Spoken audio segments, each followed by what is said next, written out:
मुरिया नाम के एक गांव में रहते थे दो भाई। बचपन से ही उनकी हमेशा झगड़ने की आदत थी। इस वजह से बड़े होने पर दोनों साथ में नहीं रहते थे। दोनों के घर अलग थे। एक भाई मुरारी लाल बहुत अमीर था और दूसरा भाई बंसी लाल बहुत गरीब था। मुरारी लाल के घर में सब अच्छे अच्छे कपड़े पहनते, हर दिन अच्छा अच्छा खाना खाते और हर त्योहार धूमधाम से मनाते। उधर बंसीलाल के घर में एकदम उल्टा था। उसके पास अच्छी नौकरी नहीं थी, इसलिए घर में कभी पैसे नहीं रहते थे। पैसों की तंगी होने से उसके यहाँ ना किसी के पास पहनने के लिए ढंग के कपड़े थे और ना खाने के लिए भरपेट खाना। मुरारी लाल बहुत आराम की जिंदगी जी रहा था और बंसीलाल बहुत कठिनाई भरी जिंदगी। बंसीलाल से अपने परिवार की बुरी हालत देखी नहीं जा रही थी। एक दिन उसने अपने भाई मुरारी लाल से मदद मांगने की ठान ली। वो मुरारी लाल के पास गया और बोला, मुरारी भाई कैसे हो? ठीक हूँ मैं, लेकिन तुम यहाँ क्यों आए हो? मैं बहुत मुसीबत में हूँ भाई, मुझे तुम्हारी मदद चाहिए। मुझे कुछ पैसे उधार चाहिए। मैं जानता था, हर बार की तरह आज भी तुम कुछ ना कुछ मांगने ही आए होंगे। ऐसा मत बोलो भाई, मेरे बीवी बच्चे भूखे हैं। मैं जल्दी तुम्हारे सारे पैसे लौटा दूंगा। तुम्हारे बीवी बच्चों का मैं क्यों फिक्र करूं? चले जाओ यहाँ से, मैं तुम्हें एक फूटी कौड़ी भी नहीं दूंगा। मुरारी लाल ने बंसीलाल को अपने घर से निकाल दिया। अपने भाई की कठोर बातों से दुखी होकर बंसीलाल वापस अपने घर की ओर जाने लगा। रास्ते में उसने देखा कि एक बहुत बूढ़ा आदमी लकड़ियों का बड़ा गट्ठा उठाने की कोशिश कर रहा है। बंसीलाल अच्छे स्वभाव का था। उससे ये देखा नहीं गया कि इतना बूढ़ा आदमी अकेला इतना वजन उठा रहा है। उसने उनकी मदद करने की सोची। अरे काका रुकिए, मैं आपकी मदद कर देता हूँ। ओह, धन्यवाद। मुझसे भारी वजन उठाया ही नहीं जा रहा है। अच्छा हुआ तुम आ गए, लेकिन तुम इतने परेशान क्यों दिख रहे हो? नहीं काका, कुछ नहीं। देखो, तुम मुझे अपनी परेशानी बता सकते हो। शायद मैं तुम्हारी कुछ मदद कर सकूं। बोलो बेटा, क्या बात है? मैं बहुत गरीब हूँ काका, मेरा परिवार भूखा है और मैं कुछ भी नहीं कर पा रहा हूँ। मैं पैसे भी नहीं कमा पा रहा। मुझे कुछ समझ में नहीं आ रहा कि अपने परिवार का पोषण कैसे करूं। अच्छा, ये बात है। तुम ये लकड़ियां का गट्ठर मेरे घर तक पहुंचाने में मदद करो तो मैं भी तुम्हारी परेशानी दूर कर सकता हूँ। क्या? सच में? चलिए, मैं आपकी मदद करूंगा। बंसीलाल ने वो भरा गट्ठर अपनी पीठ पे लादा और उस बूढ़े इंसान के पीछे पीछे उनके घर तक गया। इस गट्ठर को यहाँ रख दो बेटा। धन्यवाद। प्रभु तुम्हारी सारी परेशानियां दूर करे।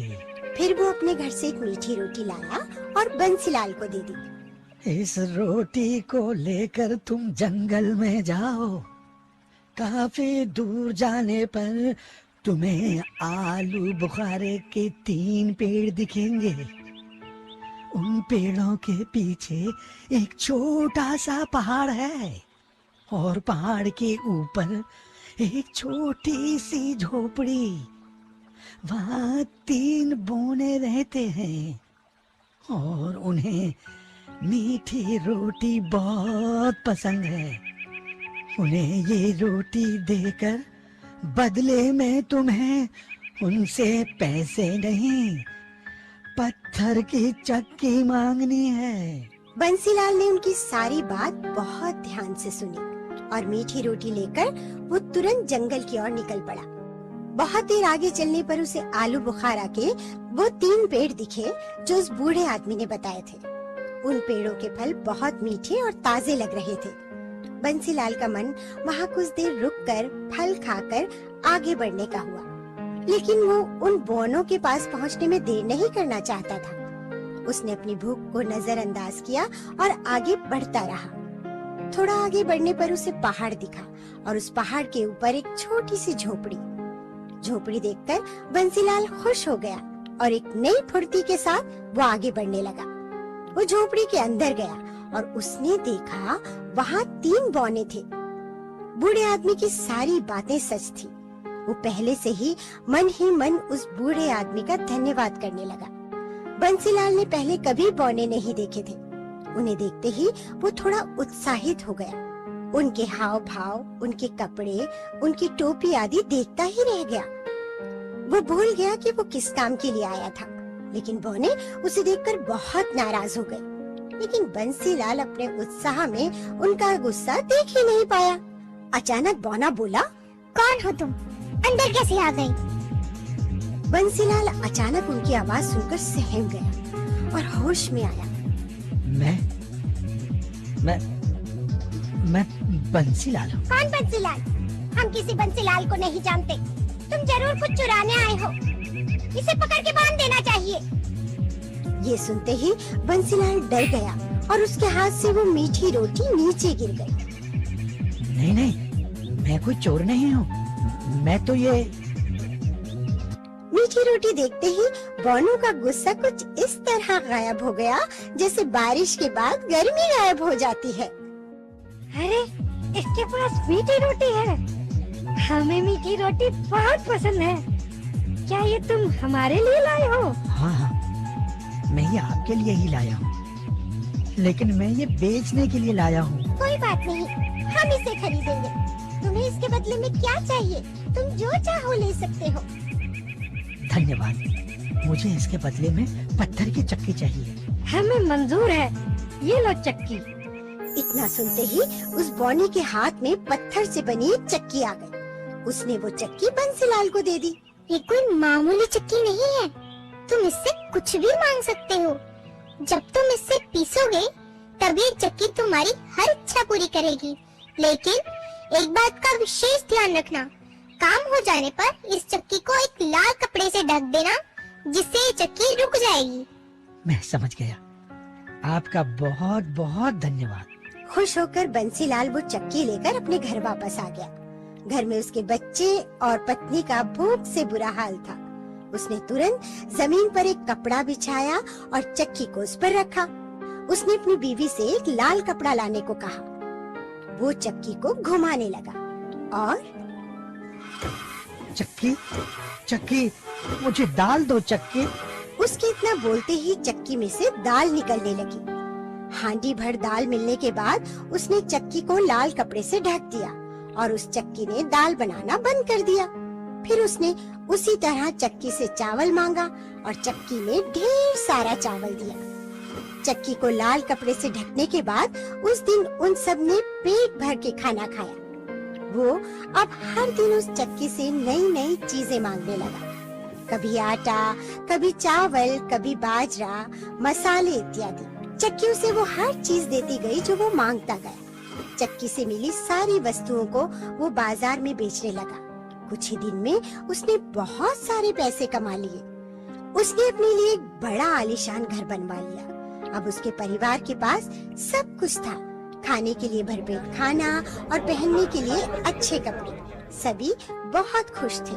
उनकी ये खुशी लेकिन एक इंसान से देखी नहीं जा रही थी। मुरारी लाल को उसकी खुशहाली देखकर जलन होने लगी। कुछ दिन पहले तो ये मेरे पास उधार पैसे मांगने आया था, मगर इतनी जल्दी ये अमीर कैसे हो गया? इसका पता तो लगाना ही पड़ेगा। जरूर कोई चक्कर है। ऐसा सोचकर एक दिन वो अपने भाई बंसीलाल के घर में चुपके से घुस गया। थोड़ी ही देर में उसे चक्की के बारे में पता चल गया। अगले ही दिन उसने उस जादुई चक्की को चुरा लिया और अपने परिवार के साथ गांव छोड़ने की ठान ली। चक्की लेकर वो गांव से निकल पड़ा। वहाँ पास ही एक सागर था जो उसे पार करना था। वो सभी नाव में बैठकर सागर पार करने लगे। बीच रास्ते में ही उसने उस चक्की को चलाना चाहा। उसने चक्की को चलाया और अपनी इच्छा प्रकट करी। चक्की, चक्की, मुझे नमक दो चक्की। बस फिर क्या था, चक्की ने नमक निकालना शुरू कर दिया। उस चक्की से नमक निकलता रहा और नाव बहुत भारी हो गई।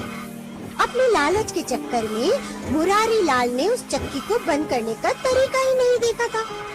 अब वो चक्की घूमती रही और उससे नमक निकलता गया। नमक के भार से उसकी नाव डूब गई और मुरारी लाल का पूरा परिवार उस सागर में डूब गया। फिर भी चक्की से नमक निकलना बंद नहीं हुआ। आज भी उस चक्की में से नमक निकल रहा है। शायद इसलिए सागर का पानी खारा हो गया है